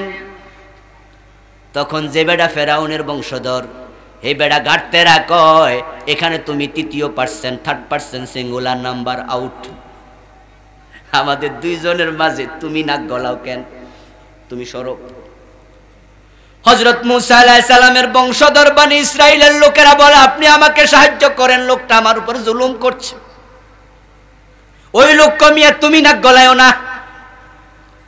এরকম জালেম যারা আছে তাদের কাজের মাঝে কেউ নাক গলাক জালেমরা পছন্দ করে না, তারা জুলুম করে যেতে চায়। মূসা আলাইহিস সালাম ফেরাউনের বাড়িতে থাকে, বাদশার ছেলে, পালক ছেলে, ঠিক না? তার স্ত্রীর কোলে ফেরাউনের বাড়িতে থাক, ফেরাউনের বাড়িতে খায়, ফেরাউনের বাড়িতে কাপড় চোপড় পরে, ফেরাউনের বাড়িতে বড় হইছে। এবার মূসা আলাইহিস সালাম কয়, বেটা বেশি গাটতেরামি করস কেন? এটাকে একটা থাপ্পড় মারছে। থাপ্পড় মারার সাথে সাথে ওই কিপ্তিটা মরে গেছে, লাগছে প্যাঁচ, কিপ্তিটা মরে গেছে। কিপ্তি লোকটা ছিল ফেরাউনের বংশধরকে কিপ্তি বলে। লোকজন এবার বলতেছে, এর মাঝখানে আরো কিছু ঘটনা ঘটেছে যেগুলো বলার সময় আজকে নেই।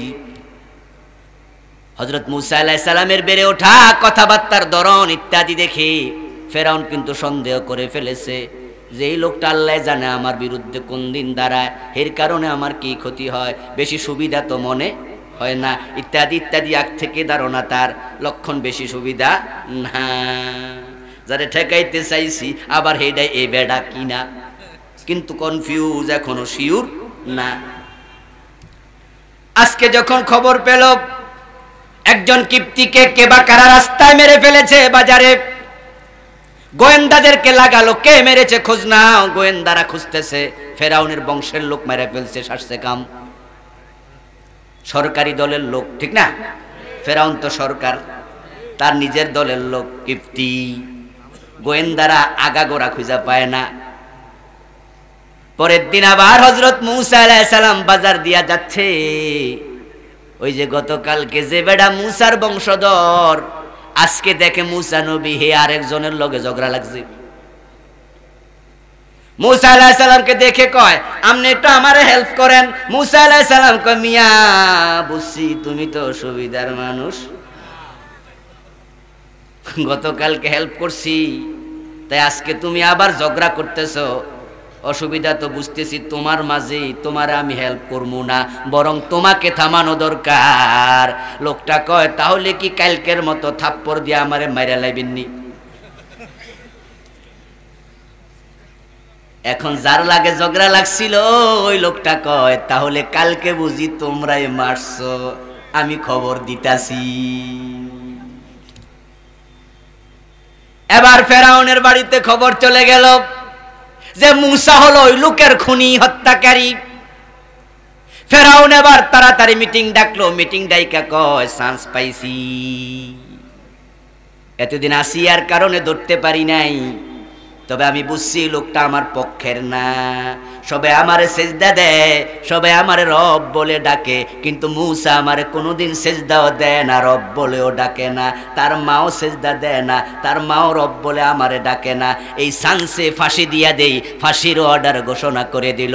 চান্স কাজে লাগায় ফেরাউন। ঠিক আজকের এই দিনও আলেম ওলামাদের সামান্য দোষ পাইলে লম্বা বানায়া, সুযোগ পাইলে বৌরে দিয়া আলেমের বিরুদ্ধে দর্শনের মামলাও দেয়। চান্স কাজে লাগাও, চান্স কাজে লাগাচ্ছে। ও ভাই, বউরে কেউ দর্শন করে নাকি? বউ লইয়া হুজুর রিসোর্টে গেছে, হুজুরের দোষ। তোমরা যে কেক খাও তোমাদের দোষ নাই।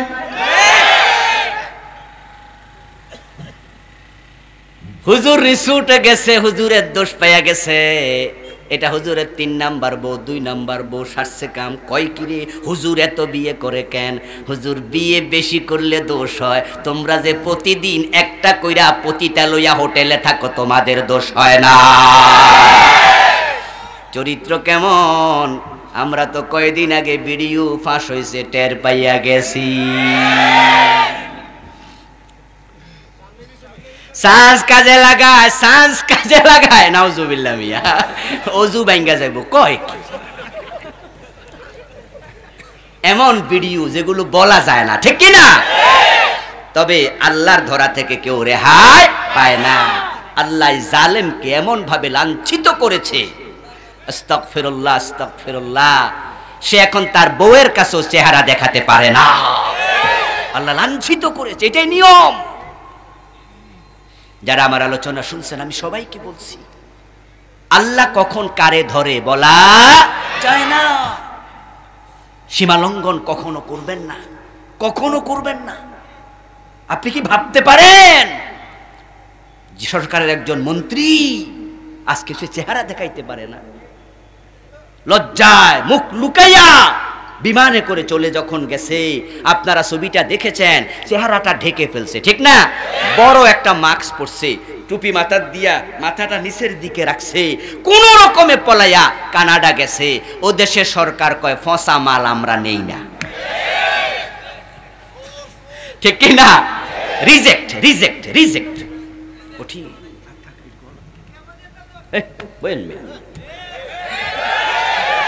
আরে আমার ভাই, শিক্ষা আপনার জন্য আছে না নাই? আমার জন্য আছে না নাই? আপনিও যদি সীমা লঙ্ঘন করেন, আল্লাহ আপনাকে আপনার মায়ের কোলে রাইখা বেজ্জতি করে দেবে। ইতিহাস সবার জন্য, সবার জন্য। আল্লাহ পাক রব্বুল আলামিন যাকে বেজ্জতি করতে চায় তাকে হেফাজত করার ক্ষমতা কারো থাকে না। কখন কোন জায়গায় আল্লাহ আপনারে ধরা দিয়ে দেয় আপনি বুঝতেও পারবেন না, কল্পনাও করতে পারবেন না। মায়ের কোলে রাইখা আপনাকে আল্লাহ বেজ্জতি করতে পারে, কখন করে দেয় বলা যায় না। এজন্য সবাই আল্লাহর কথা মাথায় রাখা দরকার আছে না নাই? উত্তরবঙ্গের রিকশাওয়ালা পাইয়া গালের মাঝে থাপ্পড় মাইরা দিয়েন না বাড়া বেশি চাইলে। বাড়ির পাশের গরিব মানুষ পাইয়া তার মুরগি আপনার বাসায় ঢুকলে ঠ্যাং ভাঙ্গা দিয়েন না। ক্ষমতা পাইয়া গরিবের উপর জুলুম করিয়েন না, কারণ তাদের চোখের পানি গজব হইয়া নাজিল হবে। ইন্না বাতশা রাব্বিকা লাশাদীদ। আমার বন্ধু মুসা আলাইহিস সালাম বললেন, তুমি তো ভালো মানুষ না। ওই লোক আবার বলে দিল, তাহলে কি কালকার মতো আমারে মারবা নাকি? এখন তো ফেরাউন কয় চান্স কাজে লাগাও, হত্যা মামলার আসামি বানায়া হযরত মুসা আলাইহিস সালামকে এবার হত্যা মামলার আসামি ধরে এনে শুলে চড়াইয়া দাও। নাউযুবিল্লাহ। গোয়েন্দারা দৌড় মারল, ধরে আনো মুসাকে, যেখানে পাও সেখান থেকে। ফেরাউনের পরিবারের ভিতর একজন ভালো মানুষ ছিল, মুসা নবীকে ভালোবাসতো। আসলে যারা চরিত্রবান ভালো মানুষ, যতই জালেমরা দুশ্মনী করুক, তাদেরকে ভালোবাসার দু চারজন লোকও আছে না না। গিয়ে বলতেছে, মুসা তাড়াতাড়ি পালাও। মুসা আলাইহিস সালাম এলাকা ছেড়ে পালিয়ে গেলেন, চলে গেলেন মাদায়েন। সেখানে 10 বছর ছিলেন, সেখানে বিয়ে শাদী করেছেন। তারপর তিনি ফিরে আসলেন। দেশে ফেরার পথে নিজের স্ত্রী ছিল সন্তান সম্ভবা গর্ভবতী, শীতের রাত ছিল। এখন স্ত্রীকে নিয়ে এক পাহাড়ের পাশ দিয়ে আসতেছিলেন। আসার পথে স্ত্রী শীতে কাবু হয়ে গেছে। হযরত মুসাকে বলতেছে, এই শীতের মাঝে যদি একটু আগুন পাইতাম তাহলে একটু তাপ নিতাম। কোন কোন মুফাসসির বলেছেন সন্তান প্রসব করার সময় ওখানে হয়েছিল। সন্তান প্রসব তিনি করেছেন। সন্তান প্রসবের পরে গরমকালেও মহিলাদেরকে আগুনের তাপ দেয়, বেশি শীত লাগে, তাই আগুনের বড় প্রয়োজন ছিল। কেউ বলেছেন শীতে কাবু হয়েছে, কেউ বলছেন সন্তান প্রসব করছে, তাই শীত আরো বেশি লাগছে। এখন একটু আগুন দরকার। হযরত মূসা নবী এদিক সেদিক তাকায়, কোথায় বাড়িঘর পাওয়া যায়। হঠাৎ করে তাকায়া দেখে তুর পাহাড়ের চূড়ার মাঝে আগুন জ্বলতেছে। ইন্নী আনাস্তু নারা, মূসা আলাইহিস সালাম বলছে ইমকুসু, ক্বালা লি আহলিহিম কুসু ইন্নী আনাস্তু নারা, কইছে তুমি এখানে ওয়েট করো, আমি আগুন টের পাচ্ছি, আগুনের কাছে যাচ্ছি। মূসা আলাইহিস সালাম আগুনের কাছে গেলেন, তুর পাহাড়ে উঠলেন। তুর পাহাড়ে উঠে দেখে আগুন আর নাই। হযরত মূসা ভাবলেন, হায় রে, আসলাম কষ্ট করে, এত উপরে উঠলাম, এখন আগুন নাই। অনেক উঁচু পাহাড়। মিশরের রাজধানী কায়রো থেকে 600 থেকে 700 মাইল দূরে তুরে সাইনা, সেখানে আমিও গিয়েছিলাম। তুরে সাইনাতে যেখানে মূসা আলাইহিস সালামের উপর তাওরাত নাজিল হয়েছে, অনির্ধারিত পাহাড়, হাজার হাজার পাহাড়, ধারণা করা হচ্ছে ওই উঁচু পাহাড়টায় নাজিল হয়েছিল। টোটাল এলাকাকে বলে তুরে সাইনা। মূসা আলাইহিস সালাম পাহাড়ে অনেক কষ্ট করে উঠলেন, উঠে দেখে আগুন নাই। এবারে দিশে কি তাকাচ্ছেন, হঠাৎ করে আওয়াজ, ইয়া মূসা ইন্নী আনা রব্বুক, ও মূসা আমি তোমার রব কথা বলছি। ফাখলানা আলাইক ইন্নাকা বিল ওয়াদিল মুকদ্দাসি তুআব, তুমি তোমার জুতা জোড়া খুলে নাও, তুমি পবিত্র তুয়া পর্বতে আসো, তুর পাহাড়ে আসো, জুতা খোলো, তোমার সাথে আমার কথা হবে। মূসা আলাইহিস সালাম গেলেন আগুনের জন্য, আল্লাহর সন্ধান পেয়ে গেলেন। আল্লাহ এবার মূসা নবীর সাথে কথা বলা শুরু করলেন, নবুয়ত দিলেন। মূসা নবী মাদায়ান থেকে ফেরার পথে নবুয়ত পাইছে। আল্লাহ নবুয়ত দিয়ে এবার বলতেছে, ইযহাব ইলা ফিরআউন, ও মূসা এই নবুয়ত নিয়ে ফেরাউনের কাছে যাও। ইন্নাহু তাগা, সে সীমা লঙ্ঘন করছে। মূসা আলাইহিস সালাম বলে, আল্লাহ কার কাছে পাঠাইতাছেন? বেড়া তো এমনি ফাঁসির অর্ডার দিয়ে খাড়াই রইছে,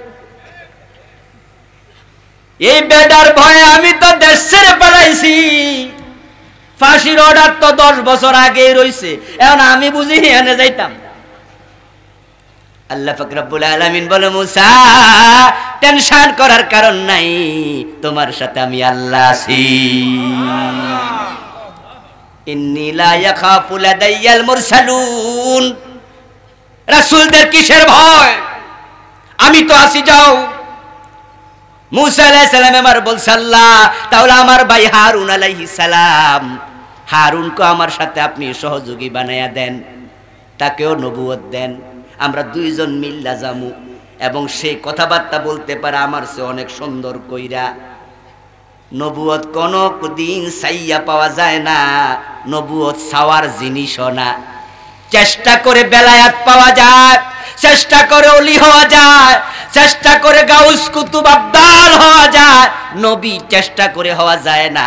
নবুয়ত সাওয়ার জিনিস না, কিন্তু একমাত্র হযরত হারুনকে হযরত মূসা সাইয়া নবী বানাইছে। আল্লাহ মূসা নবীকে এত ভালোবাসতেন, মূসার কথা আল্লাহ ফেলাতে পারেন নাই। এখন হারুন আলাইহিস সালাম নবী দুই ভাই মিলে গেল, ফেরাউনের সাথে কথা হলো, বাকবিতণ্ডা হলো। আমার বন্ধু ফেরাউন হযরত মূসা এবং হযরত হারুন এবং যে বনি ইসরাইলের লোকেরা ছিল তাদের উপর আবার জুলুম অত্যাচার শুরু করলো, ঝগড়া পাচার শুরু করলো। এক পর্যায়ে আল্লাহ তাআলা হযরত মূসা আলাইহিস সালামকে লক্ষ্য করে বলেন, আসরে বাদি, ও আমার মূসা নবী শোনো, আমার বান্দাদেরকে সাথে লইয়া তুমি মিশর ছেড়ে এলাকা ছেড়ে হিজরত করো। এলাকায় থাকার পরিবেশ আর নাই। বনি ইসরাইলের লোকদেরকে মূসা নবী আবার বললেন, চলো চলো আমরা চলে যাই। হযরত মূসা আলাইহিস সালামের সাথে রাতের বেলায়, ইসরা মানে রাত্রিকালীন সফর, আওহাইনা ইলা মূসা আন আসরি ইবাদি আমি রাতের বেলায় যাওয়ার জন্য মূসাকে বললাম যেন তারা টের না পায়, চলে যাও। তবে বলে দিলাম ইন্নাকুম মুত্তাবাউন, তোমরা চলে গেছ, খবর শুনলে ফেরাউন কিন্তু পিছনে দাওয়া দেবে, এটাও মাথায় রাখো। আল্লাহ কত চমৎকার বন্ধু, যা বলে সব ব্যাখ্যা সহ বুঝাইয়া বুঝাইয়া কয়। মূসা আলাইহিস সালাম রাতের বেলায় রওনা দিলেন বনি ইসরাইলের লোকদেরকে সঙ্গে নিয়ে। যেতে যেতে বাহারে আহমার লোহিত সাগরের তীরে চলে গেলেন। ওখানে যাওয়ার পরে সকাল হয়ে গেল। সকাল বেলায় ফেরাউন খবর পেল বনি ইসরাইলের লোকেরা এখন আর মিশরে নাই। ফেরাউন এবার বলতেছে, যাও যাও, প্রস্তুতি নাও, সেনাবাহিনীর প্রধান কোথায়, র্যাবের প্রধান কোথায়, গোয়েন্দা বিভাগের নেতারা কোথায়, ডিজিএফআই এর লোকেরা কোথায়, পুলিশ বাহিনী কোথায়, চলো আমার সাথে। ফেরাউনকে থাকতেও দেব না, যেতেও দেব না, পুরা বনি ইসরাইল ফেরাউনকে ধরে এনে শুলে চড়াবো। রওনা দিল, পিছু নিল। হযরত মূসা আলাইহিস সালামের উম্মতেরা সাগরের তীরে গিয়ে দাঁড়ালো। সকাল হয়ে গেল, সূর্যের আলো জ্বলজ্বল করছে, সব দেখা যায়। পিছনে তাকায়া দেখে ফেরাউন হাজার হাজার সৈন্য নিয়ে আগমন করছে। তারা বুঝেছে এই আগমন ভালো কোনো নিয়তে নয়। তাই মূসা আলাইহিস সালামের উম্মত কি বলল? আল্লাহ কোরআনে বলেন, তখন তারা বলল ইন্না লামুদরাকুন। ইন্না অর্থ কি? ইন্না নিশ্চয় আমরা, লামুদরাকুন লামে তাকিদ, ধরা বুঝি খেয়েই গেলাম। দুইটা তাকিদ দিছে, আমরা বুঝি ধরা খাইয়েই গেলাম। ও মূসা, তোমার সাথে আল্লাহ কেন? তুমি না আল্লাহর নবী।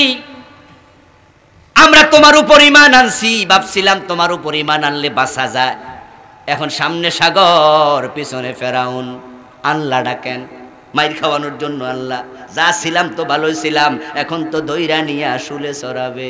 তাই তারা বলে নিশ্চয়ই ধরা খাইয়াই গেলাম। মূসা নবী কি জবাব দেয়? কাল্লা ইন্না মাইয়া রাব্বি সায়াহদিন। অসম্ভব, অসম্ভব, আমার রব আমার সাথে আছে, ফেরাউন কিচ্ছু করতে পারবে না। কাল্লা হরফুর রাদা, বাংলা অর্থ হলো অসম্ভব, ইংরেজিতে বলে কোয়াইট ইম্পসিবল, অসম্ভব না। সামনে বাহারে আহমার, লোহিত সাগর। ফেরাউন ডুবে মরছে কোন সাগরে? নীল নদে নয়, এটা ভুল প্রচারণা, ভুল কথা। নীল নদ হলো কায়রোর মাঝখান দিয়া। কায়রোর ওই পাশে 600-700 মাইল দূরে হলো বাহারে আহমার, 300-400 মাইল দূরে বাহারে আহমার। তারপরে আরো 300-400 মাইল আছে মিশর, তারপরে হলো ফিলিস্তিন। দূরে সাইনা ফিলিস্তিনের একবারে কাছাকাছি। নীল নদ আমি বলেছি ছোট্ট একটা নদী, এটার মাঝে ফেরাউন ডুবতো না। ওখানে যদি কারোর ডুবাইয়া দেয়, সাঁতার মাতার কাইটা উঠে যাইব। কিন্তু সাগর, বাহারে আহমার সাগর, লোহিত সাগর। বাংলাদেশে কোনো সাগর আছে নাকি? যেটা আছে এটা উপসাগর, বঙ্গোপসাগর। তারপরও কত বড়, বঙ্গোপসাগরের এখানে দাঁড়াইলে ওই পাশ দেখা যায় না, কত দূর। যেতে যেতে ভারত মহারাজ সাগরের সাথে মিলেছে। শ্রীলঙ্কার কলম্বোতে আমি ঘুরতে গিয়ে ড্রাইভারকে বললাম যে তোমাদের শহরটা ঘুরে একটু দেখাও। ঘুরতে ঘুরতে এক পর্যায়ে গিয়ে দেখে রাস্তা আর নাই, শেষ। আমাকে নিচে সেখানে প্ল্যান ভিত্তিক বলল, হুজুর দেখা যান, আর নাই দিকে, দেশ শেষ। শ্রীলঙ্কা পুরাটাই হচ্ছে একটা দ্বীপ। সুবহানাল্লাহ, এত বড় রাষ্ট্র, পুরাটাই দ্বীপ। দ্বীপ বোঝেন তো, চারপাশে সাগর। কলম্বোর এক পাশে গিয়ে বলে, হুজুর রাস্তা শেষ, নামেন দেখেন। ইংরেজি খুব ভালো জানে।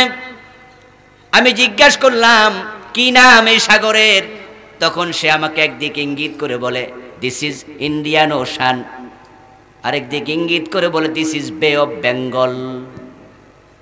এদিকটা হলো ভারত মহাসাগর, ওদিকটা হলো বঙ্গোপসাগর।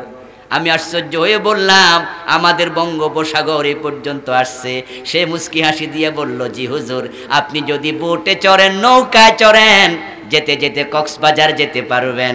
কোথায় শ্রীলঙ্কা, কোথায় বাংলাদেশ, এটা যদি হয় উপসাগর, সাগর কত বড়।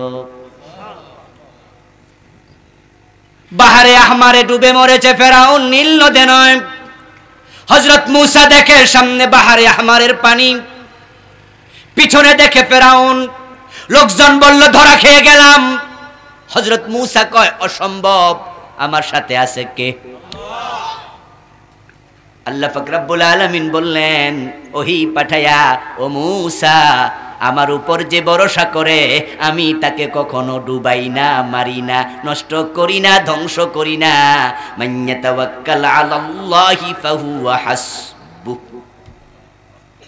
যে আল্লাহর উপর ভরসা করে আল্লাহ তার জন্য যথেষ্ট হয়ে যায়। তুমি আমার উপর ভরসা করেছো, তোমার হাতের লাঠি দিয়ে সাগরে আঘাত করো। আনিদ্রিব বিআসাকাল বাহার, সাগরে আঘাত করো। সাগরে আঘাত করার সাথে সাথে সাগরের মাঝে 12টা রাস্তা হয়ে গেল। সুবহানাল্লাহ। মূসা আলাইহিস সালাম সে 12টা রাস্তা দিয়া উম্মতদেরকে সাথে নিয়া সাগর পার হয়ে চলে গেলেন ওই তীরে। মূসা আলাইহিস সালাম ওই তীরে যাওয়ার পরে এবার উনার উম্মত উনার কাছে চায়, আমাদের পানি লাগবে, পানি। কি লাগবে? লম্বা পথ সফর করে এসেছি, সাগরে পানি আছে, কিন্তু সাগরের পানি হলো লবণাক্ত, ঠিক না? খাওয়া যাবে না। এখন মূসা আলাইহিস সালাম কাল্লা, আমার উম্মতের পানি দরকার। আল্লাহ তাআলা তখন বলে, মূসা, হাতের মাঝে লাঠি আছে, পাথরে আঘাত করো দেখি। হযরত মূসা পাথরে আঘাত করার সাথে সাথে 12টা ঝর্ণা বের হয়ে গেছে। ওগুলাকে একসাথে বলে উয়ুনে মূসা। ওই ঝর্ণাগুলো এখনো আছে, আমি নিজের চোখে দেখে এসেছি। সাগরের তীরেই, এরপরে প্রান্তর, তারপরে ফিলিস্তিন। আমার বন্ধু, ওই কূপগুলো এখনো আছে, বিশাল বড় বড় কূপ। এখন আর পানি নাই, তলায় কোনোটার পানি আছে। সেখানে খেজুর গাছ আছে, মরুভূমি, সেখানে অনেকগুলো ঝর্ণা, 12টা ঝর্ণা, বিশাল এলাকা জুড়ে। ওই লোকগুলো পানি পাইলো, এবার খাবারের দরকার আছে না নাই? এখানে খাবার পাবে কই? আল্লাহ পাক রব্বুল আলামিন কোরআন মাজিদে বলছেন, আমি তখন বনি ইসরাইলের লোকদের জন্য জান্নাত থেকে মান্না সালওয়া খাবার পাঠাইয়া দিছি। হযরত মূসা আলাইহিস সালাম কাল্লা এবার বলে, মূসা, উম্মতকে পরিচালনা করার জন্য কিতাব লাগবে, কিতাব। ব্যক্তি জাতিকে পরিচালনা করতে পারে না, তাই ওহী লাগবে। আল্লাহর নবী মুহাম্মদুর রাসূলুল্লাহ সাল্লাল্লাহু আলাইহি ওয়াসাল্লাম আমাদেরকে মন মতো চালাইছেন না, কোরআন মতো। ওহী লাগবে। তোমাকে আমি একটি কিতাব দেব, আসো আবার তুর সায়নায়, তুর পাহাড়ে। তিনি এবার সেখানে গেলেন, চলে গেল 30 দিনের জায়গায় আরো 10 দিন বেশি, 40 দিন। যখন 40 দিন চলে গেল, আমি মূসা আলাইহিস সালামকে পাহাড়ে দাওয়াত দিয়ে এনেছি। আমার দাওয়াত মতো এসে মূসা নবী আমার সাথে কথা বলতেছে। কথা বলার এক ফাঁকে কয়, রাব্বি আরিনি আনজুর ইলাইকা, আল্লাহ আমনে শুধু কথা কন, আমনে দেখমু না। আপনি তো আমার সাথে কথা কন কইতাছেন, কিন্তু আমনে কই? আমি আপনার একটু দেখতে চাই। সুবহানাল্লাহ। কথা কয়, কথার মাঝে কয়, আল্লাহ আমি আপনার একটু দেখব। আল্লাহ কইলাম, তারানি, ও মূসা, এই চর্ম চোখ দিয়ে আমি আল্লাহকে তুমি দেখতে পাবে না। মূসা আলাইহিস সালামের সাথে আল্লাহর সম্পর্ক খুব গভীর, খুব গভীর। গল্প করতো লাগাতার। এখন এখন মূসার সাথে আল্লাহ যখন কথা কয় আল্লাহ ব্যাখ্যা দিয়া দিয়া কয়, আবার মূসা যখন আল্লাহর সাথে কথা কয় তখন মূসাও ব্যাখ্যা দেয়, আল্লাহ কয় মূসাও কয়। প্রেমিক প্রেমিকা বাসর ঘরে স্বামী স্ত্রী যখন কথা বলে তখন রাতটা কেমনে পার হয় দুজনে টেরও পায় না। হযরত মূসার হাতে লাঠি দেখে আল্লাহ কয় ওমা তিলকা বিয়ামিনিকা ইয়া মূসা, মূসা তোমার হাতে এটা কি? মূসা নবী আলাইহিস সালাম আল্লাহর সাথে গল্প শুরু করছে, হিয়া সায়া, এটা আমার লাঠি, আতাওয়াক্কাউ আলাইহা, আমি এর উপর ভর দেই, ওয়া আশরু বিহা আলা গানামি, এটা দিয়ে ছাগল চরাই, ওয়ালিয়া ফিহা মাআরিব উখরা, এর মাঝে আমার আরো কত কাম আছে। আল্লাহ জিগাইছে নাকি? মানে শুধু কয়। আল্লাহ তাআলা এখানে বলতেছে মূসা আমারে দেখতে পাবা না, ওটুকু বলে আল্লাহ থেমে যায় নাই। আল্লাহ আবার কইতেছে ওয়ালাকিন ইনজুর ইলাল জাবাল, ওই যে পাহাড় দেখা যায় তুমি পাহাড়ের দিকে তাকায়া থাকো, ফাইন ইস্তাকাররা মাকানাহু ফাসাউফা তারানি, ওই পাহাড়টা যদি নিজের জায়গায় ঠিক থাকে তুমি আমারেও দেখতে পাইবা। ফালাম্মা তাজাল্লা রাব্বুহু লিল জাবাল জাআলাহু দাক্কা, আল্লাহ ওই পাহাড়ের মাঝে নূরের তাজাল্লি দিলেন, সাথে সাথে পাহাড়টা ভেঙ্গে চুরে খান খান হয়ে গেল। ওয়াকাররা মূসা সায়কা, হযরত মূসা আলাইহিস সালাম বেহুশ হয়ে পড়ে গেল। ফালাম্মা ফাক, এবার হুঁশ ফিরে আসছে। কালা সুবহানাকা তুবতু ইলাইকা ওয়া আনা আউয়ালুল মুমিনিন, হযরত মূসা এবার বলে আল্লাহ আমি তওবা করছি, আমি আর কোনোদিন চাইতে কইতাম না। তুবতু ইলাইকা, আমি তওবা করতেছি আপনার কাছে, ও আনা আউয়ালুল মুমিনিন, আপনারে যে চোখে দেখা যায় না এটা আমি সবার আগে বুঝা লাইছি। قال يا موسى إني اصطفيتك على الناس برسالتي وبكلامي, হযরত মূসা কে আল্লাহ এবার বলে তোমাকে আমি আমার রিসালাতের জন্য নির্বাচিত করেছি এবং তোমার সাথে কথা বলার জন্য আমি তোমারে নির্বাচিত করছি। আমি সবার সাথে কথা বলি না। ফাখুয মা আতাইতুকা ওয়া কুম মিনাশ শাকিরিন, এখন তোমাকে যে বিধান আমি দিতেছি ওই বিধানগুলো ভালো করে ধরো। এখন আল্লাহ যে বিধান দেয় ওইটাকে ধরার জন্য দেয়। মূসাকে কই ভালো করে ধরো, ওয়াকুম মিনাশ শাকিরিন, এই বিধান পাই আল্লাহর কাছে শুকর করো, কারণ আমি আল্লাহ যদি তোমাকে সৎপথ না দেখাতাম সঠিক পথ তুমি খুঁজা পাইতা না, তাই শুকর করো, ভালো করে ধরো। রাসূলুল্লাহ সাল্লাল্লাহু আলাইহি সাল্লাম ঠিক একই কথা বলেছেন, আদ্দু আলাইহা বিন নওয়াজিস তামাসসাকু বিহা, যে বিধান আমি মুহাম্মদ রেখে গেছি ওটাকে তোমরাও ভালো কইরা। তারাকতু ফীকুম আমরাইন লান তাদিল্লু মা তামাসসাকতুম বিহিমা, আমি তোমাদের কাছে দুটি জিনিস রেখে যাচ্ছি, যতদিন ভালো করে আঁকড়ে ধরতে পারবা ততদিন পথ হারা হইবা না। কিতাব আল্লাহ ও সুন্নতি, একটা আল্লাহর কিতাব কোরআন আর একটা আমার সুন্নাহ হাদিস, ওই দুটাকে আঁকড়ায়া দৌড়বা যতদিন পথ হারা হবে না ততদিন। ওই দুটাকে ছেড়ে দিবা যখন পথ হারা হয়ে যাবে তখন। আদ্দু আলাইহা বিন নওয়াজিস, আমার রেখে যাওয়াই বিধান, আমার রেখে যাওয়াই কিতাব মারির দাঁত দিয়া কামড়ায়া ধরো। সুবহানাল্লাহ। কোন দাঁত দিয়া? কারণ কি সামনের দাঁত দিয়া ধরলে শক্ত হয় না দুর্বল ধরা হয়, এজন্য আমরা যখন মাংস খাই হাড্ডি ভাঙি কোন দাঁত দিয়া ভাঙি?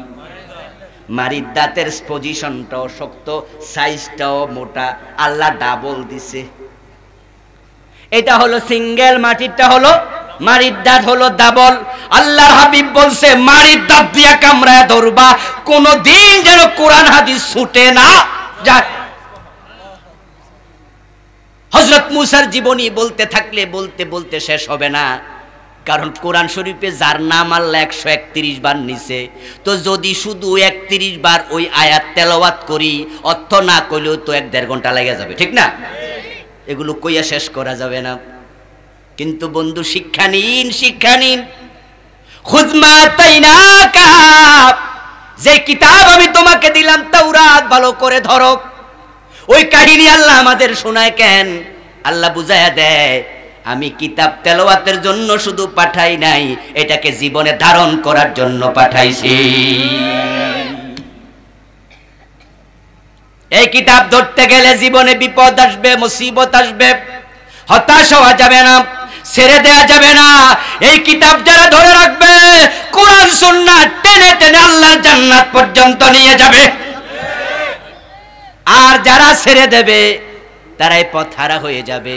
এখন পরিতাপ, এ কোরআনওয়ালা মুসলমানরাই আজকে কোরআন ছেড়ে দিয়েছে।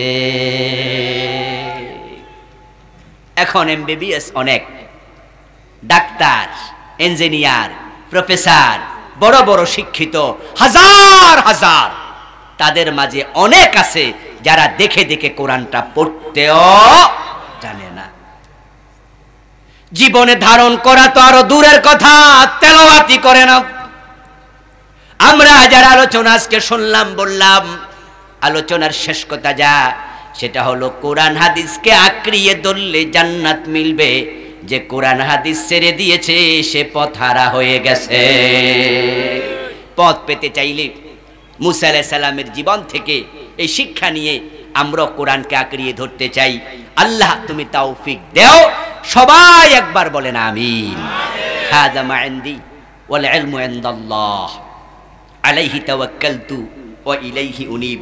সম্মানিত ভাইয়েরা, আলোচনা চলতে থাকবে।